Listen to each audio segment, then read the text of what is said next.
Martineau, il n'y a pas le temps pour la controverse. Il a jamais coulé l'eau sous les ponts. C'est lui qui la verse. Vous écoutez Martineau. Cube Radio. Alors, c'est le film Testament de Denis Arcand qui a pris l'affiche. Moi, j'ai trouvé ça extraordinaire. Par contre, il y a des gens qui n'ont pas aimé ça. Souvent des gens de peut-être la génération des petits lapins. Rémi Villemur qui est avec nous, étudiant en doctorat en sociologie. Salut Rémi. Salut Richard. Alors, il y a Eugénie Lépine-Blondeau qui a dit que le film était irresponsable, le film de Denis Arcand. Elle a dit ça sur les ondes de Radio-Canada. Oui. Est-ce qu'on a un extrait? Oui, on lance l'extrait. On écoute ça. Personnellement, cette vision qu'on présente de la société, des enjeux qui brûlent nos débats sociaux présentement, la vision qu'on a des politiciens ignorants, manipulateurs, incompétents, paresseux, pour moi, je trouve ça cynique, donc une vision cynique. Extrêmement là. cynique. Et on sait que son regard l'est depuis longtemps. Oui, qui a viré même comme ça, en fait, au cours de sa carrière. Pour moi, je trouve ça plus ou moins intéressant et même à la limite, je trouve ça un peu irresponsable. Oh, c'est irresponsable de critiquer la société. Ben oui, mais tu sais, Richard, Voyons donc. j'ai entendu ça, puis là, il y a deux sentiments qui se sont emparés de moi. D'une part, j'étais offusqué. Tu sais, je me disais, ça n'a pas d'allure. Une chroniqueuse culturelle à Radio-Canada qui classe les œuvres donc dans deux catégories, responsables et irresponsables. On va y revenir. Mon autre sentiment, c'était un profond sentiment de soulagement. Parce que je me disais, à tous les jours, j'essaye de raisonner, d'essayer de démontrer à des gens que du côté de la gauche woke, on est habité par une idéologie dominante, on essaye de faire la morale. Et là, souvent, on me dit, ben franchement, t'exagères. C'est soulageant quand même d'avoir une espèce de preuve béton comme ça. Hein? C'est comme si mademoiselle Lépine-Blondeau travaillait à notre place, en fait, cette semaine, en nous amenant vraiment juste sur son terrain, avec une preuve irréfutable. On qualifie les choses. Donc, les œuvres, les films, la musique, du côté de responsable, irresponsable. Mais tu sais, avant, il y avait l'index, là, où les livres qu'on ne devait pas lire, puis les films qu'on ne devait pas voir. Elle, mettons, si elle voyait le film Clockwork Orange, Orange Mécanique de Stanley Kubrick, elle dirait que c'est un film violent, irresponsable. Jean-François Lisée est allé voir le film d'Arcand, n'a pas aimé. Ouais. Mais il en a parlé d'un point de vue cinématographique. Il dit, je trouve que le scénario n'était pas assez travaillé. Je trouve que c'était rien qu'une charpente de scénario, etc. Mais il n'a pas dit, oh mon Dieu, il y a des idées là-dedans qui sont irresponsables. Voyons donc, c'est bien curé, ça. En toute honnêteté, tu sais, je veux juste le reconnaître, elle le fait, elle aussi. Elle qualifie le scénario, disons, de défectueux. Elle a un regard critique aussi sur le casting. Elle dit, bon, on a fait comme miroiter l'idée que c'était un premier grand rôle pour Marie-Mé, mais c'est pas un rôle de composition. Donc, elle commence par formuler une critique plus technique du film, mais c'est pas pour rien que la chute, c'est l'idée que c'est irresponsable. Donc, l'idée qu'il y a une idéologie et les films doivent servir cette idéologie-là. Et venant donc d'une progressiste, c'est révoltant ou tout simplement cohérent, finalement. Mais parce que d'où vient la religion woke, là, pour reprendre l'expression de Mathieu Bock-Côté, ben, ça vient du gauchisme, ça vient donc historiquement du communisme. Et ce sont des idéologies à l'extrême qui considèrent que l'art doit être au service d'une pensée, et d'une pensée qui n'est pas critique, qui n'est pas multiple, d'une pensée qui est unique. Et ça, c'est absolument... c'est démonstrateur. C'est vraiment... non, mais c'est le... Je pense que j'ai envoyé mon chèque de paye à Eugénie Lépine-Blondeau. Ça serait plus honnête. C'est le niveau zéro de la critique, là. Critiquer un film, est-ce que il est moralement bon ou moralement néfaste pour la société? Tu sais, dire qu'un film est pas bon, c'est une chose.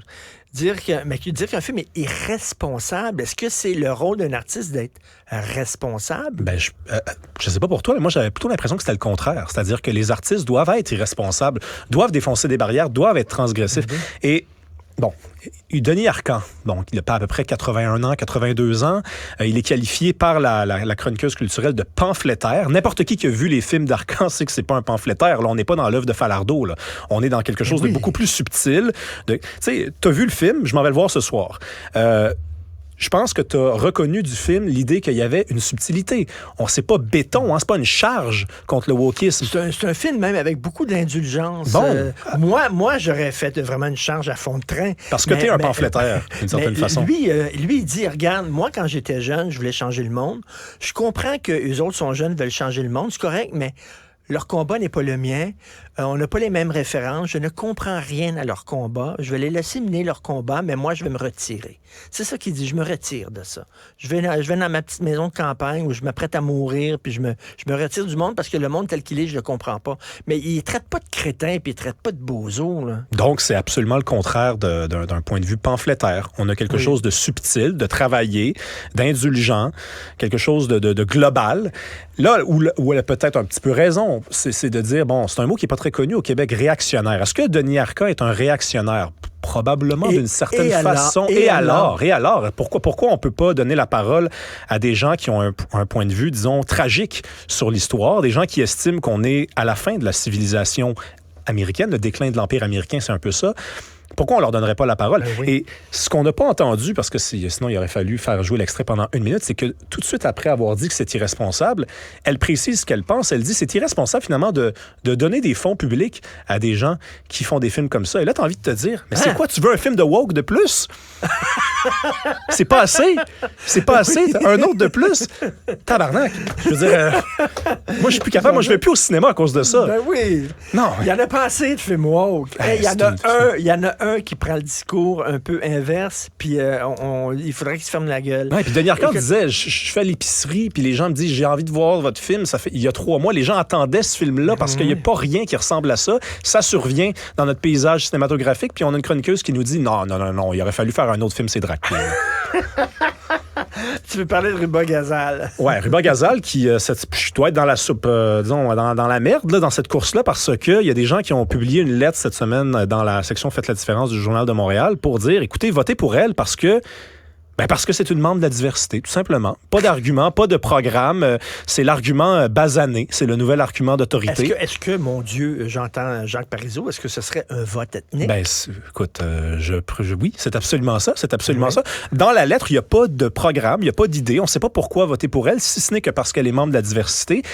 Et on précise, et c'est là que je trouve qu'il y a vraiment une fraude, on précise qu'elle connaît le Québec et elle est en amour avec le Québec autant que tout le monde qui est né ici. Je rappelle quand même que Ruba Gazal, elle associe le nationalisme québécois à un nationalisme fermé. Hein? Elle dit constamment qu'elle voudrait revenir à un nationalisme à la René Lévesque. René Lévesque qui était pour la défense du français et pour la baisse des seuils d'immigration, je le rappelle quand même. Tout à fait. À l'époque contemporaine, de défendre ces mêmes projets-là, c'est être fermé, mais aller dans le Québec fantasmé, le passé fantasmé de Ruba Gazal, c'était une bonne chose. Donc, elle comprend rien au nationalisme québécois. Le nationalisme, c'est un mot qui lui fait mal dans la bouche quand elle l'exprime. Mais il faudrait voter pour elle parce que, c'est quoi? Elle est basanée. Moi, j'ai décidé que non. Puis elle combat le nationalisme identitaire de droite. De droite. C'est ça qu'elle dit. Ça fait mal. Oui. Mais écoute, ça me fait penser, là, il y avait eu des élections, puis il y avait une candidate grecque et on appelait la communauté grecque à voter pour elle parce qu'elle était grecque. Dans les journaux grecs, écrits en grec pour la communauté grecque, on disait voter pour elle parce qu'elle fait partie des nôtres. Mais ça, j'appelle ça une ethnicité fermée. J'appelle ça du racisme, du racialisme dans sa mouture la plus douce. C'est un retour à la race comme critère. Oui. C'est absolument dégueulasse. J'aurais préféré lire des idées, lire qu'est-ce qu'elle a à nous offrir, Ruba Gazal. C'est avancé dans la lettre qu'elle connaît très bien le Québec en dehors de Montréal. C'est quand même la députée du plateau Mont-Royal. Je veux dire, la République indépendante du plateau. Je te donne un devoir. Il faut que tu aies voir le film d'Arcand avant la semaine prochaine. OK, parfait.